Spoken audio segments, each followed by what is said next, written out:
Ini adalah Kubah Hijau, sebuah masjid di Jazirah Arab yang di bawahnya terdapat 3 makam orang paling mulia di dunia. Terdapat makam Sayyidina Abu Bakar, Sayyidina Umar, dan bahkan Rasulullah Shallallahu Alaihi Wasallam.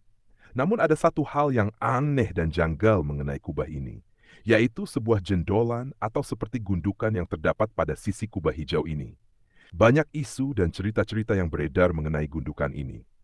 Ada yang bilang bahwa ini adalah jasad seorang pria yang tewas di sana, dan jasadnya tidak bisa dilepas dan lengket di kubah itu, sehingga terpaksa jasad itu dimakamkan di atas sana.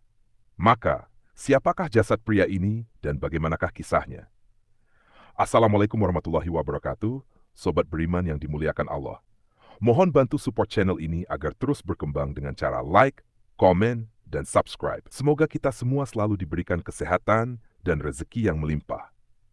Amin ya Allah, ya Rabbal Alamin. Kubah masjid berwarna hijau yang sedang kita bahas ini adalah sebuah kubah Masjid Nabawi yang terletak di Madinah. Masjid Nabawi merupakan satu destinasi penting ketika kita menjalankan perintah ibadah haji ataupun umrah.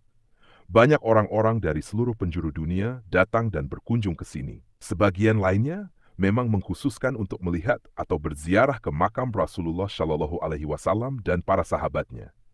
Namun beberapa orang masih banyak yang belum menyadari tentang sesuatu yang janggal di atas Masjid Nabawi ini, di mana terdapat suatu gundukan atau benda aneh yang menempel.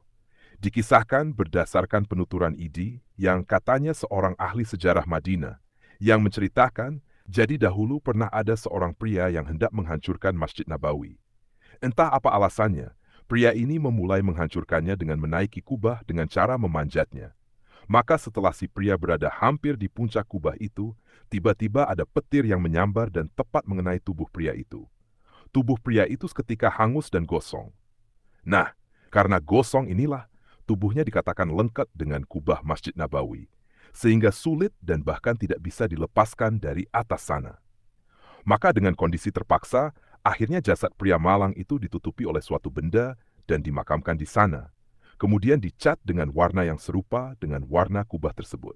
Hal ini dikatakan sengaja dibiarkan begitu saja, supaya kedepannya bisa menjadi pelajaran bahwa barang siapa yang mencoba mengganggu atau menghancurkan situs suci, maka konsekuensinya akan sama seperti apa yang dialami oleh pria yang tersambar petir itu. Nah, isu ini teman-teman telah tersebar di mana-mana. Bahkan isu ini sempat memancing perdebatan. Banyak kanal-kanal media sosial yang menceritakan kisah ini tanpa adanya sumber atau bukti yang jelas. Dan bahkan ada beberapa artikel juga yang menceritakan kisah ini yang terkesan ambigu. Menurut beberapa sumber, kisah pria yang tersambar petir ini diperkirakan terjadi pada tahun 2006 silam. Dan anehnya, jika peristiwa itu terjadi pada era milenial, di mana di era itu teknologi sudah cukup mumpuni, mulai dari kabar digital dan media massa, tapi berita tentang kisah ini tidak pernah viral pada tahun itu, bahkan pada masa sekarang. Karena sebagian besar kita yang tinggal di Indonesia tidak mengetahui tentang kisah orang yang tersambar petir di atas kubah Masjid Madinah, sehingga hal ini pun menimbulkan tanda tanya. Maka benarkah kisah ini? Masjid Nabawi merupakan salah satu masjid yang mengandung sejarah penting bagi umat Islam. Awalnya, lokasi berdirinya masjid ini merupakan tempat penjemuran buah kurma milik 2 orang anak yatim bersaudara, yaitu Sal dan Suhail bin Amr, yang kemudian tanahnya dibeli oleh Rasulullah Shallallahu Alaihi Wasallam. Kemudian di tanah ini, Rasulullah Shallallahu Alaihi Wasallam membangun masjid dan rumahnya dengan tangannya sendiri, yang kemudian dibantu oleh para sahabat dan kaum muslimin lainnya. Pada pertama kali dibangun, masjid ini hanya berukuran 50 kali 50 meter dengan tinggi atap sekitar 3,5 meter.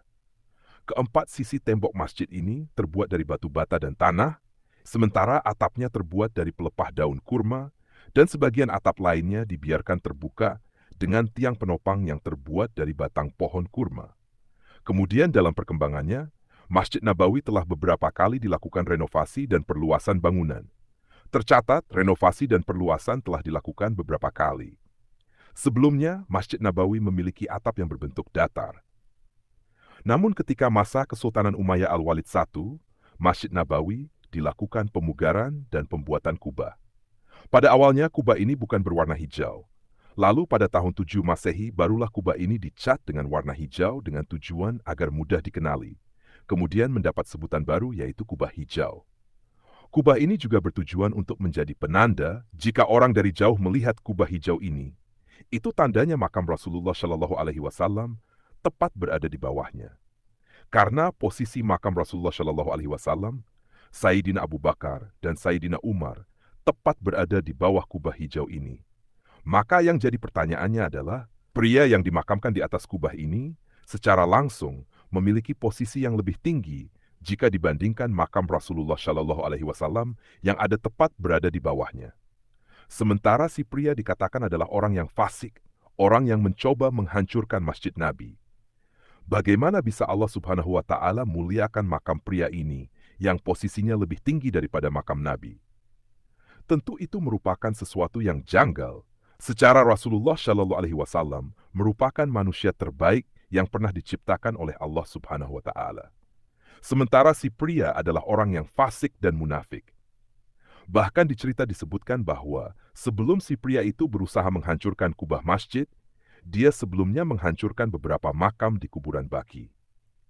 Dan juga disebutkan bahwa pria itu adalah orang yang berasal dari golongan Wahabi Salafi, yang dikatakan tidak menyukai adanya bangunan yang berdiri di atas makam.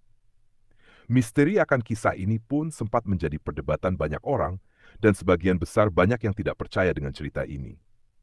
Demi meluruskan isu ini, PT Bin Laden, yang merupakan salah satu perusahaan yang bertanggung jawab mengelola kota Makkah dan Madinah, memberikan klarifikasinya di blog pribadi mereka. Mereka menjelaskan bahwa gundukan yang ada di kubah hijau itu bukan mayat, melainkan semacam jendela atau al-rosen yang dulu fungsinya untuk membersihkan bagian dalam kubah.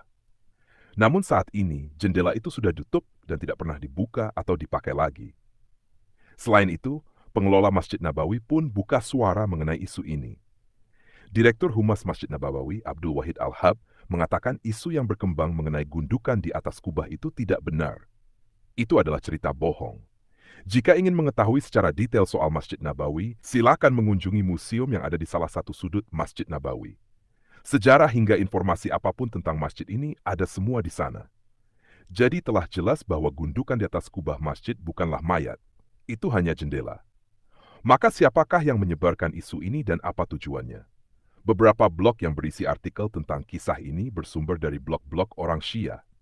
Ya, kebanyakan orang-orang Syiah lah yang menyebarkan cerita bohong ini, dan bahkan mereka menceritakan kisah palsu ini di majelis-majelis komunitas mereka. Dengan tujuan karena orang-orang Syiah kesal dengan pemerintah Arab Saudi. Sebab dahulu pemerintah Arab pernah menghancurkan bangunan-bangunan keagamaan yang ada di wilayah pekuburan Baqi. Jadi seperti monumen atau tempat-tempat ibadah yang ada di sekitaran pekuburan itu dihancurkan dengan alasan untuk menegakkan tauhid dan memberantas syirik dan bidah. Karena dikhawatirkan dengan adanya bangunan atau monumen-monumen di sekitaran pekuburan, orang-orang akan berdoa kepada kuburan atau bahkan melaksanakan salat menghadap kuburan. Karena hal itu sangat dilarang dalam Islam. Nabi Shallallahu Alaihi Wasallam bersabda, bumi seluruhnya adalah masjid, tempat untuk salat kecuali kuburan dan kamar mandi. Hadis riwayat Ahmad. Ibnu Hajar Al-Asqalani juga mengatakan, pada intinya kuburan bukanlah tempat untuk beribadah. Karena hal inilah orang-orang Syiah menyebarkan kisah ini demi berusaha menjatuhkan Islam. Bagaimana menurut kalian? Wallahu a'lam bishawab. Semoga kisah ini bermanfaat. Lebih dan kurangnya mohon dimaafkan. Yang benar datangnya dari Allah Subhanahu wa Ta'ala. Khilaf atau keliru itu datangnya dari saya pribadi sebagai manusia biasa. Sampai ketemu di kisah-kisah seru yang penuh makna selanjutnya. Saya akhiri, wassalamualaikum warahmatullahi wabarakatuh.